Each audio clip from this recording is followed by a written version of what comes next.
The next talk, we have two experts, Mani and Mayukhini from Greenopia. Greenopia provides innovative solutions that help plants water themselves. I'm sure that sounds more than interesting, right? So I welcome them both to hear more about that.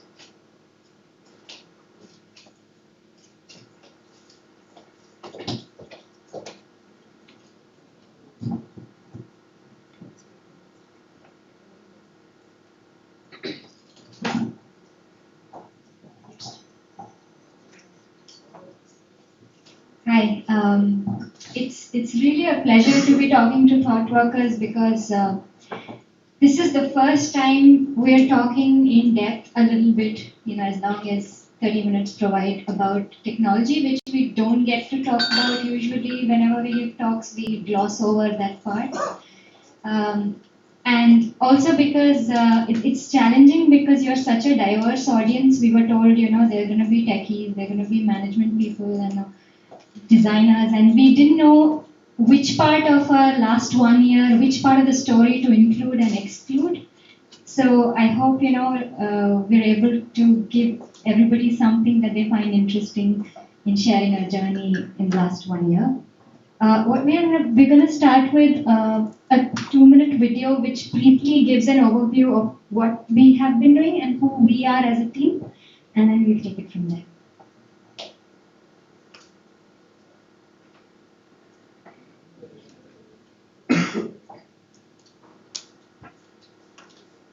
Hi, I'm Mani. Hi. Hey, keep the mic.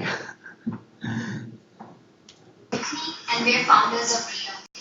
So Greenopia is a smart plant care system which makes it very difficult for you to kill your plants. So we use a combination of predictive algorithms and these connected sensors, and they find out what's going on with your plant and offer recommendations to you on your mobile app. And if you're a frequent traveler, we have this self-watering planter. You fill water into it and forget about it for 7 to 10 days. I started my first company at the age of 13 and founded 2 other online startups. And this is my 4th venture. And in Greenopia, I play the role of a technology integrator.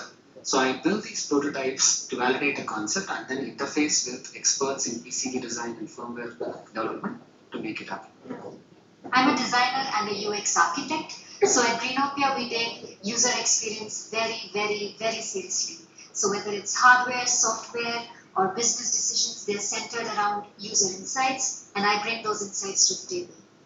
So an algorithm that predicts plant behavior has to be designed to learn. So we roped in our friend Shobik, who designed software architecture in a way that he looks 10 years into the future.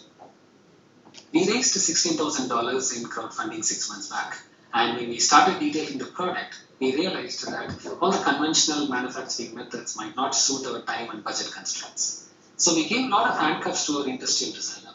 We told him that he cannot use a particular material or a particular process, and that's not the usual way it works. But we did it. So why are we doing this? We're failed gardeners ourselves, and we saw that some people are really good at gardening. And if we could codify their knowledge, then everybody would be able to grow plants. And that's what we've been doing for the last 1 year, and we're getting there.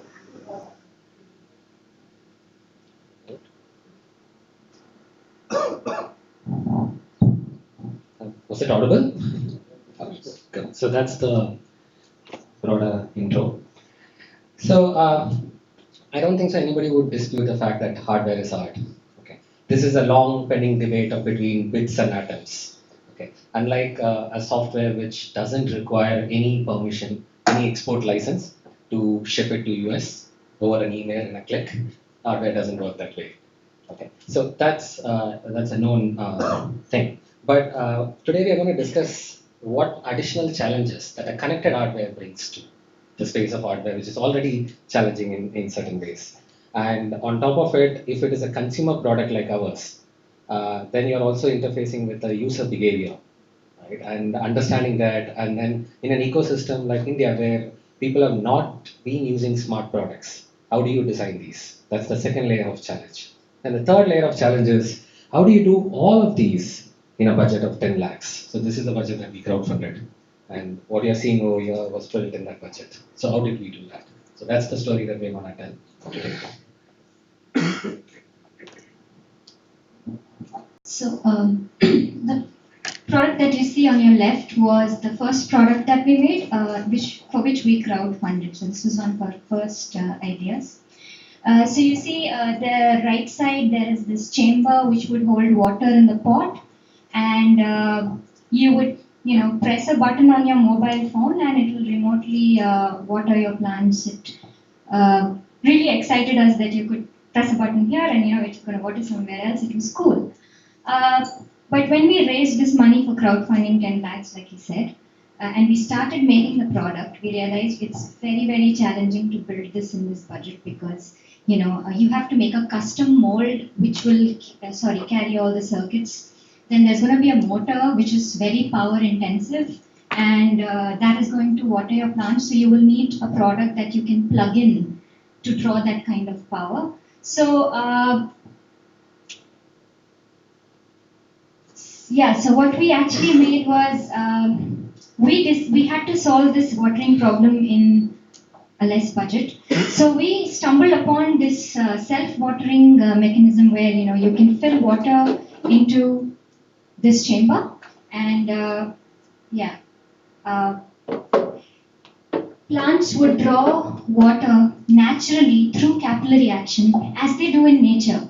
There's water table from which plants, when they're thirsty, they suck water, the roots suck water, and it works wonderfully. It's been working for thousands of years. It's just that, as a technology, it was practiced 2000 years ago in Africa, Asia, but we forgot about it. And it was a very, very hard decision for us to make, to go from what you see on the left side to the right side because of the coolness factor, we are an IoT company, we press buttons and things happen somewhere.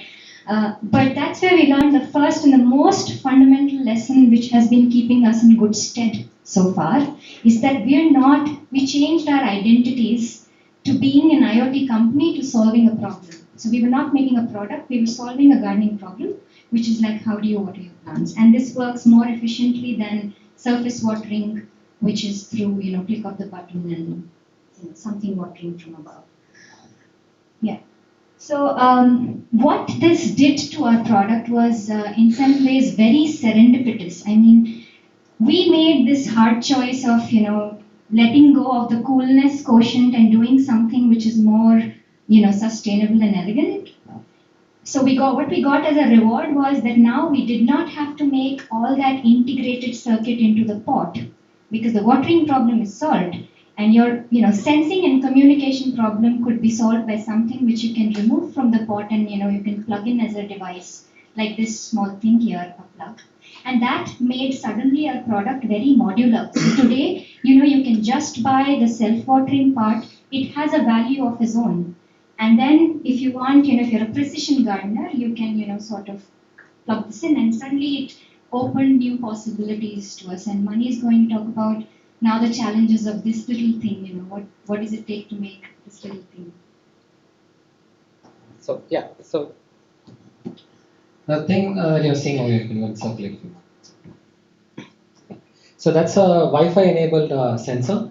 The two rods which pops out of it is the moisture sensor. Then the small window which is over there, that is the light pattern sensor.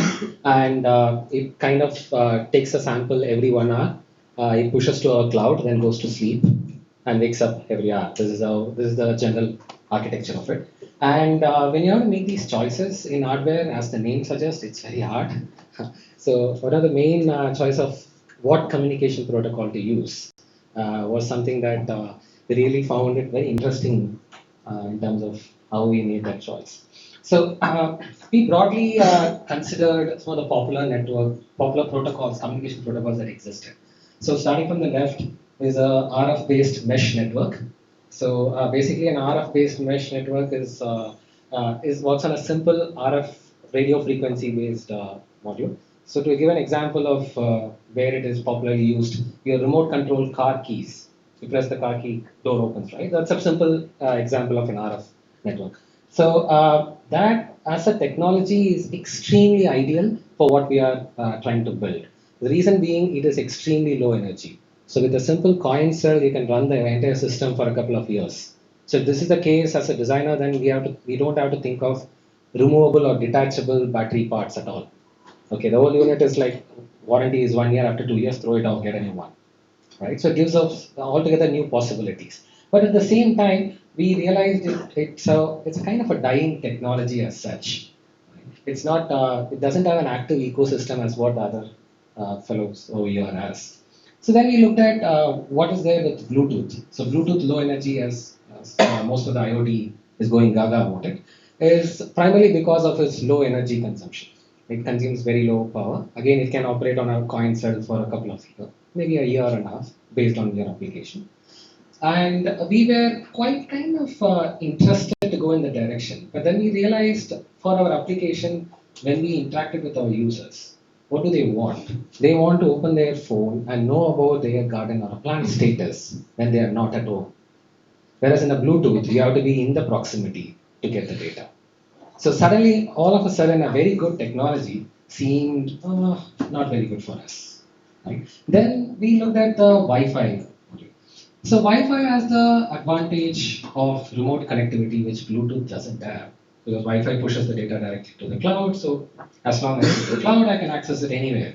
That's fantastic. But the biggest problem of Wi-Fi is its power consumption. Right? So here, as engineers, when we are sitting down and looking at these choices of technology, we are faced with some good and some bad, pros and cons of each of it. So how did we make a choice?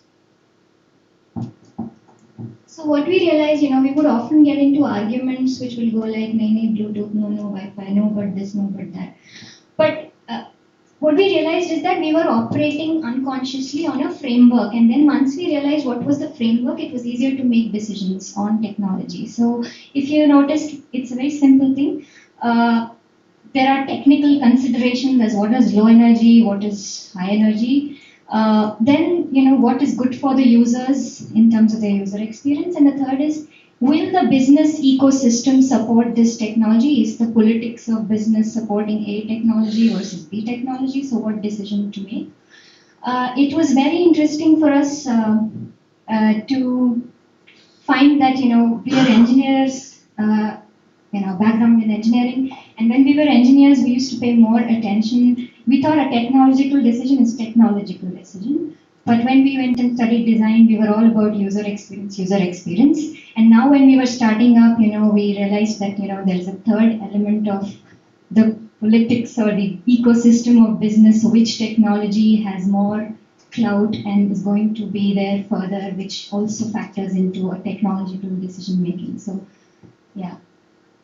So Wi-Fi and Bluetooth, like there are top six IC companies are producing competing products. There is a three, to what we know, producing an RF technology product. So that's why the politics of the business also comes in as an ecosystem.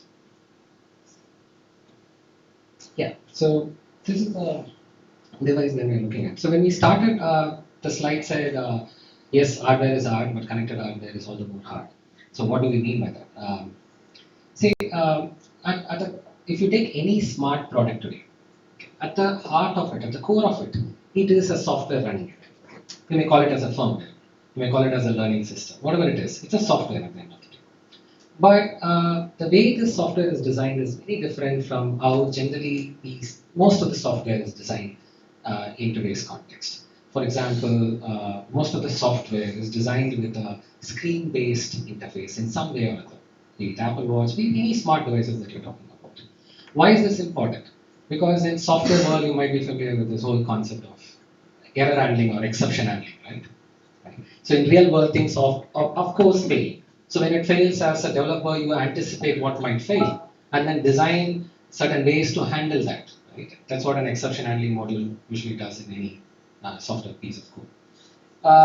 And when you handle it, sometimes you fix it, sometimes you take the user's help to fix it. So in a screen-based smart product, you can tell them, oops, this didn't work, can you restart the system? There's an opportunity for you to put an error message to the user to convey what happened, and then he can take an action. Right? In a system like that, something like this, there's the scope for that. Right? and adding a screen to it is going to push my cost. It's unnecessary in some ways. Maybe I can think of adding few LED lights, which is a status, which can give me status. But then in our application, we have like 10 possible error situations. And how many color codes am I going to give it to it? And I'm going to give a color guide to the user. Okay, blue color, no light blue, no dark blue. It's not going to work that way. So these things adds more and more complexity to a connected hardware. So in a state, I'll give you an example of one of the problems that we faced and how we try to solve that. Yeah. So so imagine one of you is buying a product. Okay, I'm suggesting here. One of you is buying a product through Amazon. This old kit comes to you to your office. You opens it. What do you do? What do you do first? Read the manual. Read the manual. Good. She's a sincere user. What do you do? Start putting the soil and putting it direct. Fantastic. At least you said you start putting the soil. If I'm the user, I'll first say, okay, this is good. First take the sensor, I'll download the app, I'll start configuring it. Right? It's a connected product. What's the fun of it if I don't do that first? So in hours, if you do that, fantastic, everything works, you're configured, it says hello, hi, what do you want to grow? Now at the end of the day, evening you're taking this to your house, to where you actually want to grow. Now, this device has been already configured to the Wi-Fi of your office network. Now I'm taking it to my home network. Okay, this device is programmed in such a way that it wakes up every hour. It has two modes. So basically, two broader modes, which is listening and connected mode. So in listening mode, it basically says, I don't know what Wi-Fi to connect to, help me find out. Right? That's the default mode in which we will send you this device. And once when you tell, okay, this is the Wi-Fi, ThoughtWorks, this is the password, the moment you say that, right, then the next time it wakes up, it will try to connect on its own. Right? Now, if you move to a home network, what might happen?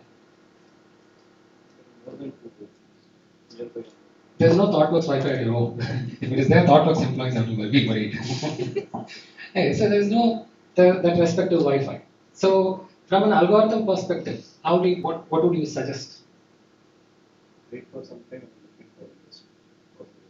Right. So you say wait for some time and then look for the next Wi-Fi. So look for the next Wi-Fi. Wi-Fi means at the device level, it moves from the connected mode to the listening mode. Right. This sounds like a very good. This is what we did in our version 1. In fact. So what happened? We sent it to a couple of users, alpha testers. They were testing it. One evening, this guy was stepping out and he switched off his home modem and he stepped out. Now it woke up. It is trying to connect. It's not there. I mean, it's not able to find that Wi-Fi. Immediately it went back to the reset mode. Right? So this guy came back and he went through, he pinged us and asked what to do. We told, okay, see, this is what happened. Don't switch off the modem. We penalize the user. Say that, why did you switch off the modem? Who does that? And it will connect back. So this guy, again, I have to go through the entire 6-step process to configure. Then the next, some other day, if he does the same thing, the whole thing happens. So this kind of compromises our user experience. So we thought of, can we get a way around this? Any thoughts? I mean, it's not fair for me to expect an answer. We were breaking our head for a couple of months. But so the reason I'm pointing out is, these are the complexities when it comes. When it's a screen, I can just tell, boss, Wi-Fi is not available. What do you want me to do? If it's a touch interface, all the more easier. Will it remember the way to ask?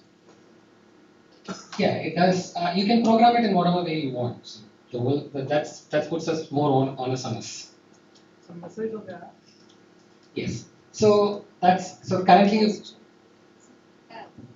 For that, the device has to talk to the internet. Yeah. So suppose if your Wi-Fi is changed or your Wi-Fi password is changed, still it can see the SSID, but the password is not getting through. That's an error code. So reading that error code, we can put a logic saying, okay, tell the user, dude, you have changed your password. Okay, tell him that. But to tell him that, it should connect to internet. How will it do that? So for the hour that it doesn't send you data, you assume that it's not able It's to two-way, connect to right? that. Yes. So absence of data also is a data, but then that subset is larger. So yeah. So if you're not seeing data coming in, it can be his battery not charged. He might have switched off the modem. or you might have moved the piece. So then designing these questions in such a way you don't irritate the user that next day he sends the device back to us is something of a real user experience challenge that you have to solve. You can have a light or something which turns red if the Wi-Fi is not there. Right. Right. Yes. So we have something on that lines, but again at a level where any new processing element that you add on a hardware level is extremely expensive compared to what you do at a software level. Checking whether the cloud has got the data and then pushing a GCM notification is 1/100th cheaper than adding a LED light on a board. Can you do beep in your chip? Beep or something? Yes, beep is actually expensive than the. Okay. But beep is right. Yeah, no, these are all possibilities. Yes, of course, they could be. So you just input the password of So the device transmits a soft API. So when it is in blue mode, it becomes a transmitter.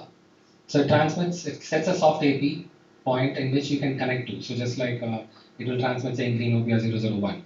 So from your phone, you connect to the Greenopia 001.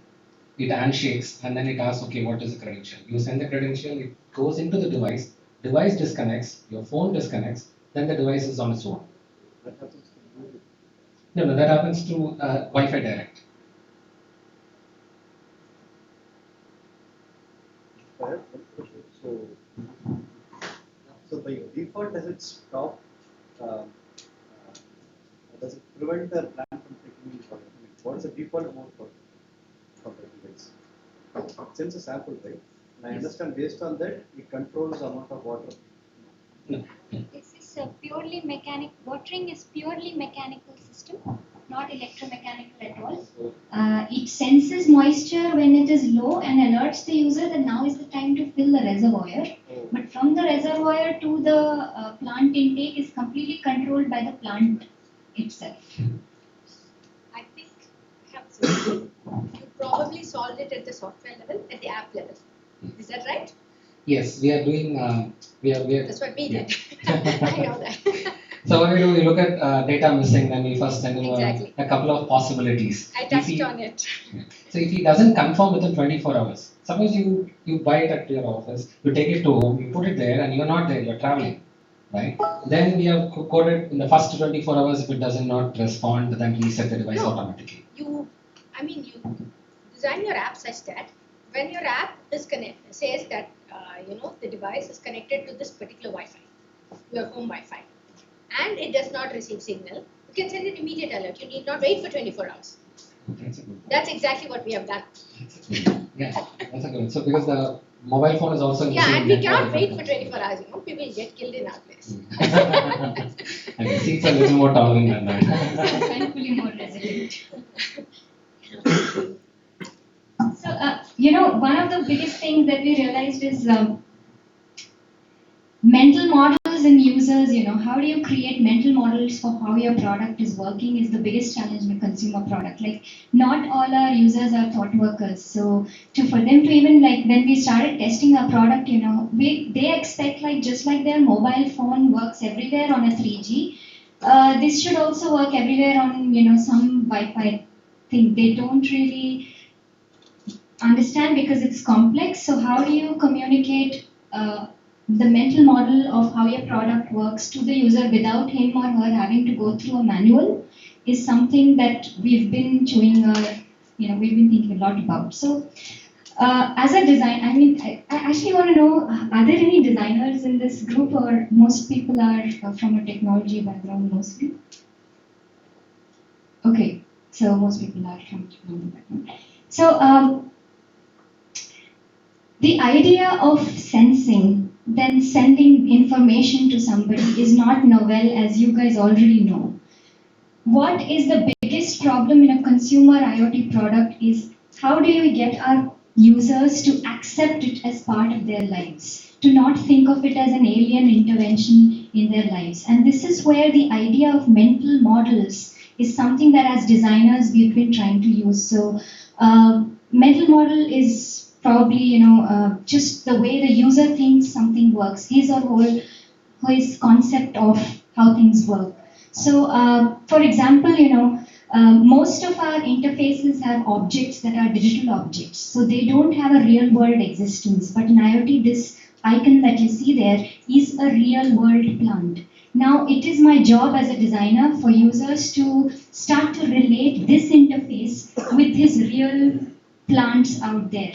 So, one of the things that a lot of early smart plant care systems do is they give nicknames to plants. Like if you download some of, I won't name them, but some of the smart plant care systems, the first thing it will give you all these icons for your plants and it will say, how do you identify these plants? Nickname them. So you will nick them as Johnny, Tommy, or whatever. But we realize, in real world, you don't name your plants as Johnny or Tommy or whoever. You don't remember them like that. You remember your plants as, oh, I have an anthurium on my desk and I have a cacti on my balcony outdoors. And there is a physical location of the plant through which you remember your plants. This is what we decided to mimic in our system, where we separated two screens into semi-outdoors and indoors. Why not completely outdoors is because right now it's not very well designed for a completely rain-exposed environment. But what we did was, so you could place your outdoor plants outdoors and indoor plants indoors, so that you have a mental model in your app which correlates to your actual physical model, so that it starts to feel more believable. The other thing that we, again on the lines of mental model, is a lot of smart plant care apps again they use the dashboard approach, where you can see how much light is going for this plant above its threshold and water below this threshold. Now, that's a cool thing to do, but as designers, we have to ask the question, what will happen when the novelty of IoT fades off? What will then keep the user hooked to your app? And the answer is plants. It's not IoT. It's, can you help your user understand your plant better? And that's when we decided that our first screen, when you click into the plant, you land into the left screen, which is an inside screen. So this is not going to tell you, whether light is more or water is less. This is going to tell you if is your plant doing okay. It's the inside screen, and then if there is a particular user who wants to know the data, he can go and check the data in the right screen. So the hierarchy of information was from insight about the plant to data about IoT, rather than the other way around, where you say IoT data first and then try and interpret what it means. So in the beginning we said that we realized that we are solving a problem rather than building an IoT product. So one of the problems that we have solved very well is self-watering, which is these desktop planters, and this is not a connected product, but we realized that it has its own value. And as a startup, it took a gulp of pride, where you say, oh, will I go and make a product that's not connected? But we made one, and it's called Grow Love, and it's for you to, if you want to grow some love, then we've got some 5 or 6 of these that if you want to buy these, feel free to. Interestingly, I noticed something at the ThoughtWorks office right now, sometime back, which is this thing, this guy here. So this is self-watering right now. I don't know whose it is, but it's got this little neck which is taking water through capillary action and growing his hair. That's exactly what we've done, only that it's... So, surprisingly, the Chinese have got to it far more than... Yeah. So, yeah. Yeah, this grows more hair than that, right? But, so that's all we have to say, and if there are any questions.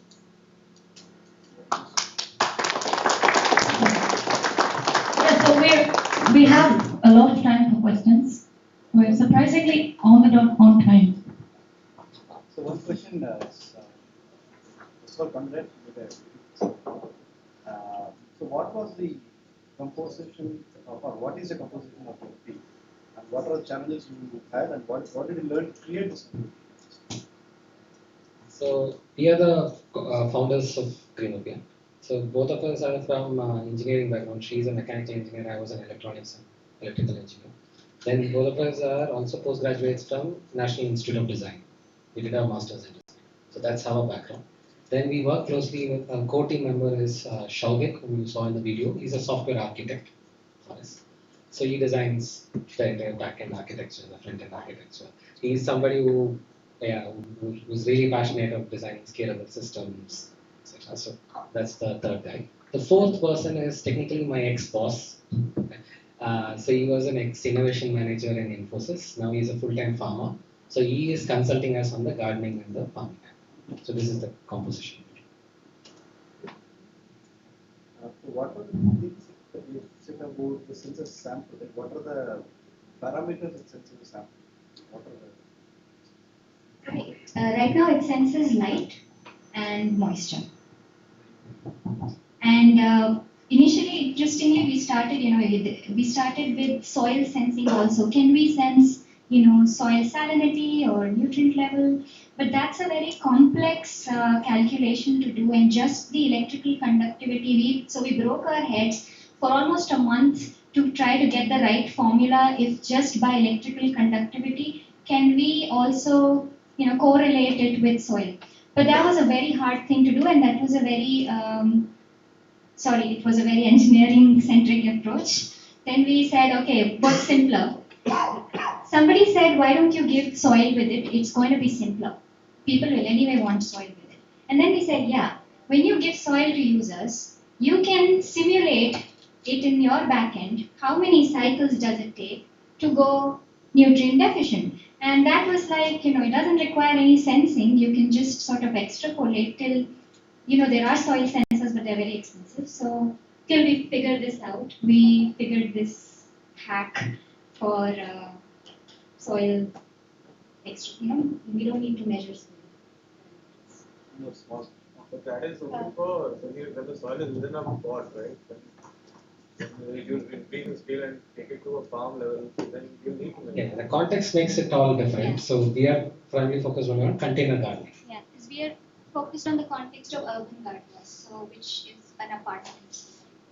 So some people are telling us that they don't have space to put this in their apartments. So Showed what? Does it work in like balcony kind of places? yes. You said it's semi-outdoor, so balcony. Semi-outdoor is actually, it works everywhere. It's just a precaution because within our budget, the waterproofing of the thing is slightly tricky. So we're taking a non-risky stance and saying don't put it where heavy rains will come.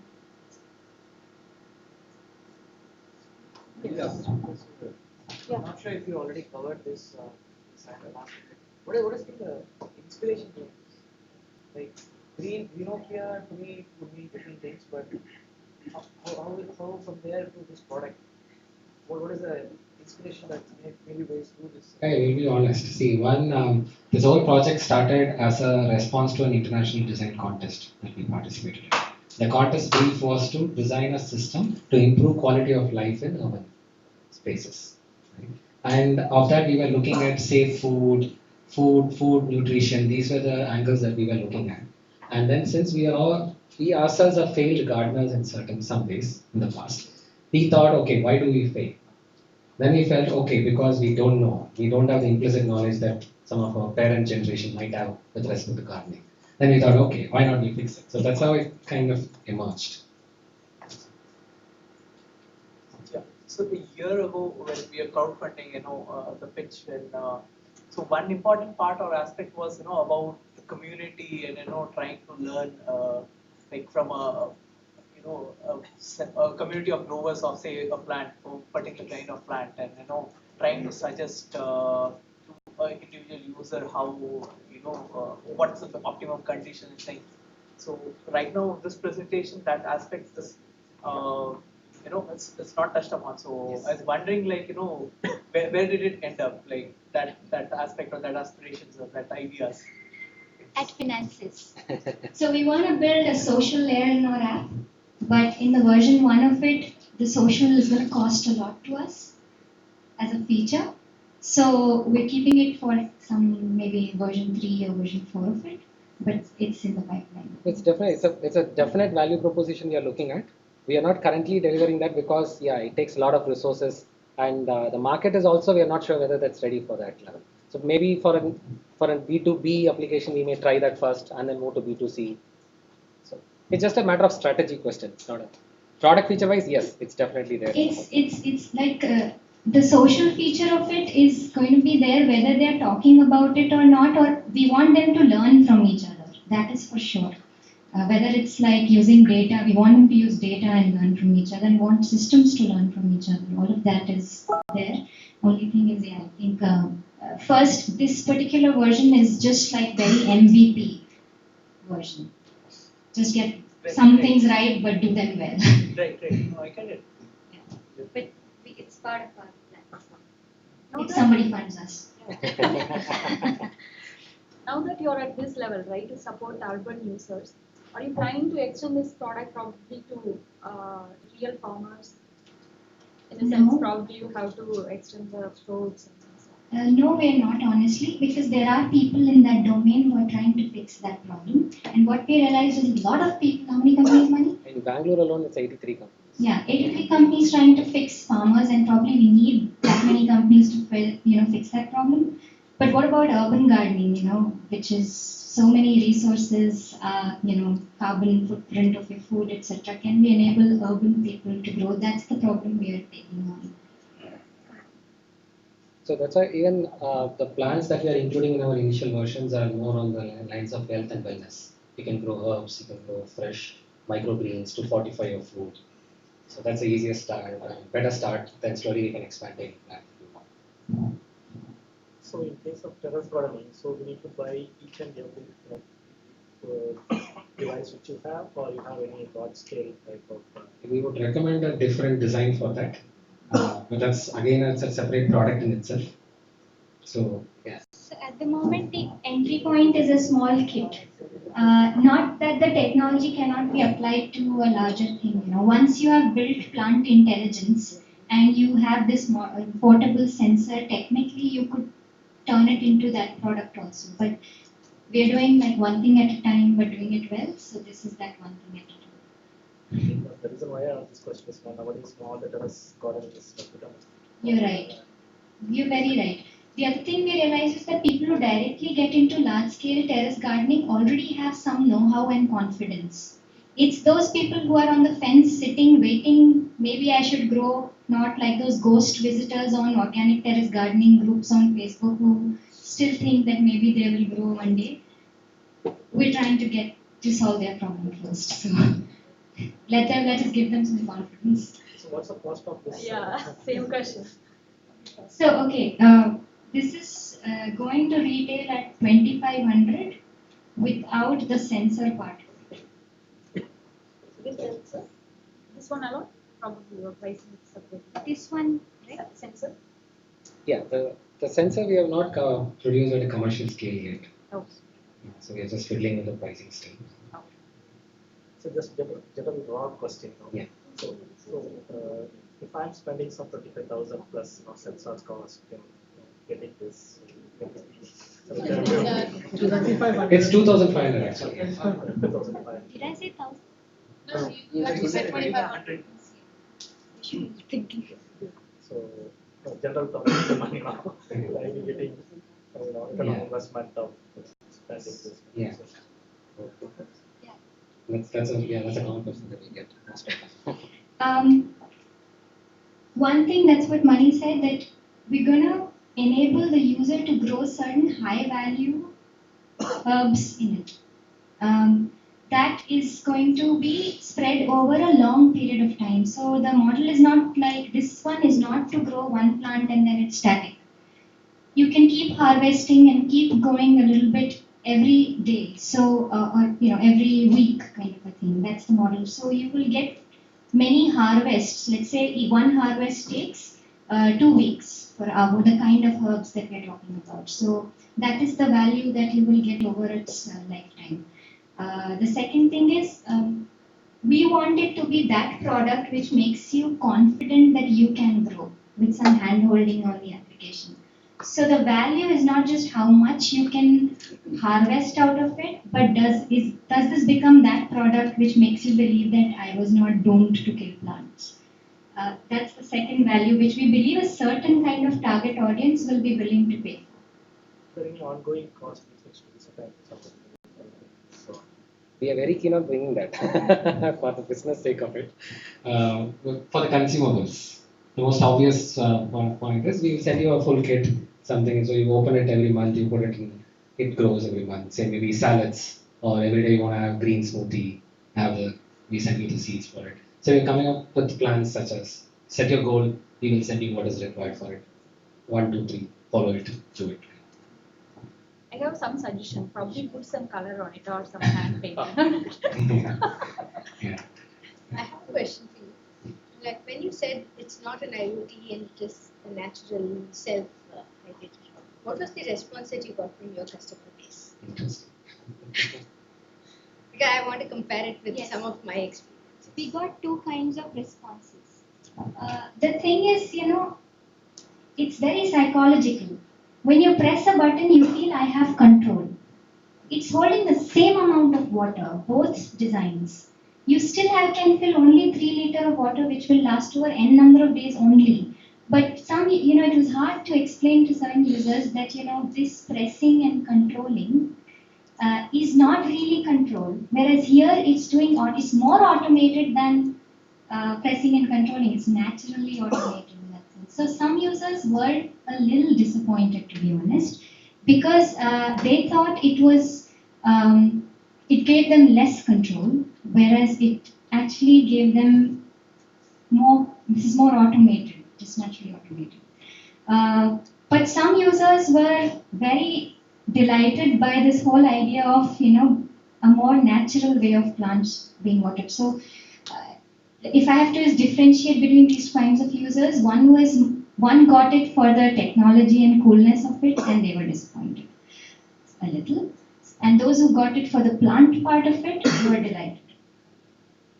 Because we had the same issue when we spoke to an industrial client, and the moment we said smart interlocks, we were very keen about it. Then we looked at their system and we advised them against going in for smart. And the next they stopped talking to us. So that's a good customer to lose. So basically, have you marketed this product as such across India, or is it specific only to the area that you are currently working on? The reason why I ask that question is because end of the day, you all know, like Bangalore, some parts of Karnataka favors more for some of these kind of plants, whereas go to the little bit of the northern side of South India, or even Chennai for that matter, because the humid desert, because of the heat, do not work. And it's also applicable to the level of water quality. So you're precisely bringing in the point that what we try to solve through the app. So the app acts as a matchmaking tool. So if you tell me where you are, all these basic profile questions which the app gets in, filters you and tells you these are the plants that you can grow at this season, because it's also season based. Right? So the approach is essentially, you're very right, Bangalore is blessed in many ways. But I was in Bangalore for the last 6 years. Yeah. So that's the reason.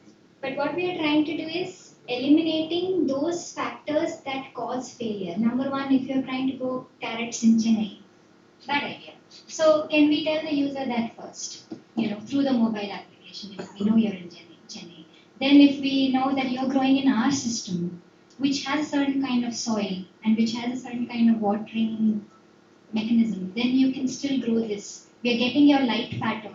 So all this is being used as information to handhold them what you should grow, how you should grow it, all of that together. So your app is already, the software side of it is also taken care in terms of providing kind of analytical information. Yeah, absolutely. But it'll take time to build.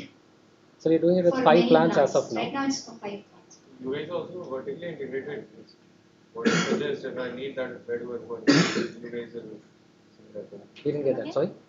Suppose you said, tell me grow this, or change your soil, add this fertilizer, where do I go from? Yeah.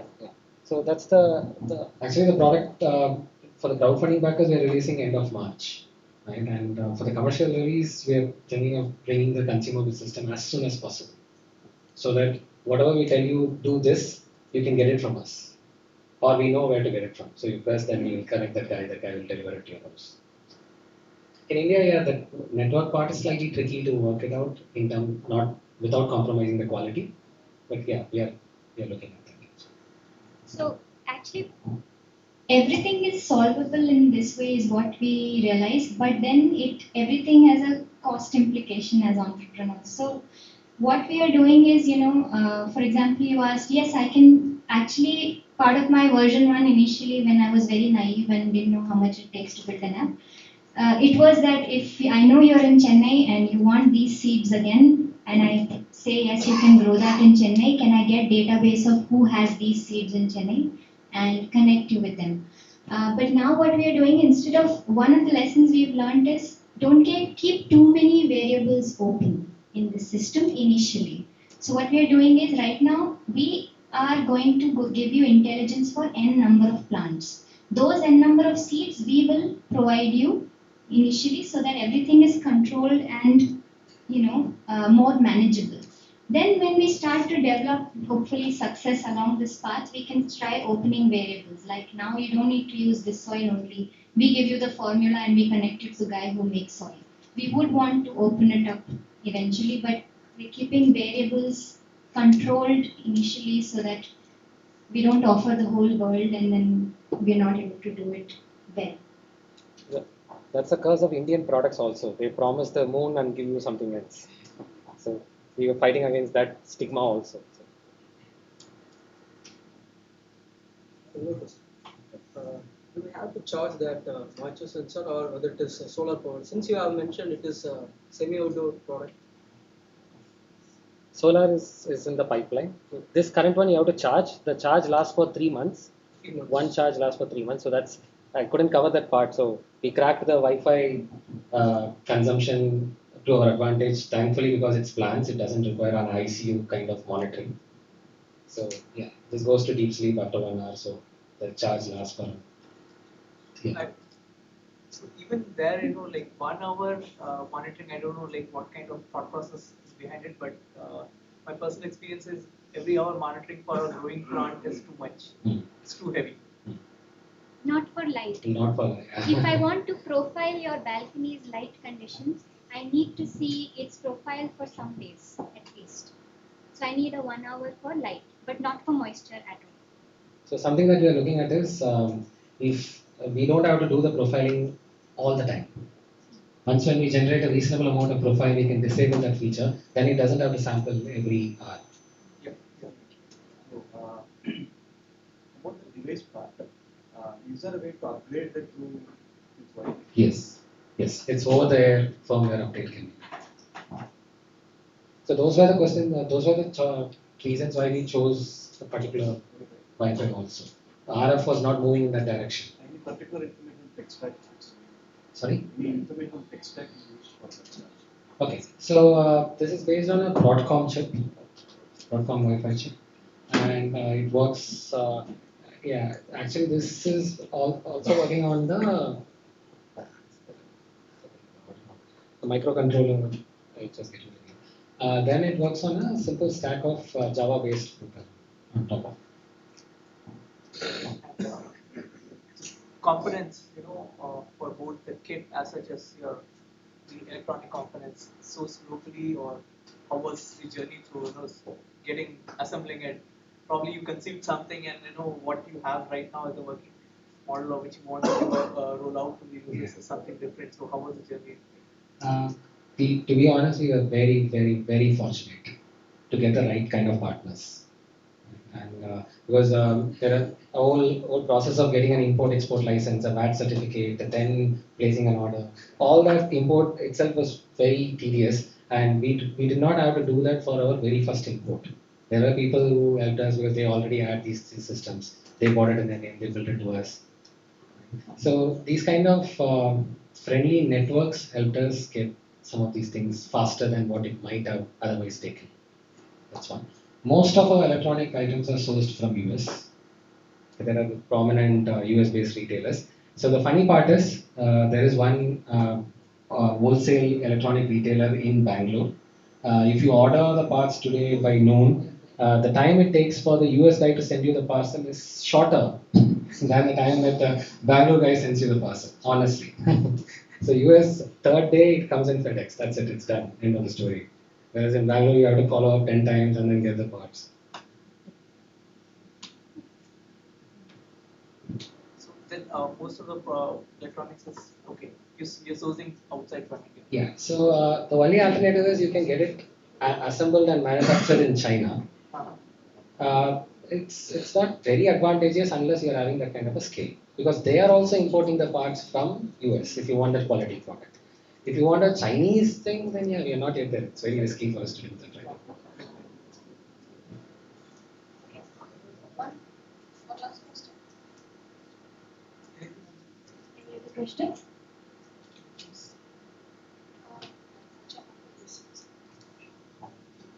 Just a moment. His laptop is just run out of charge.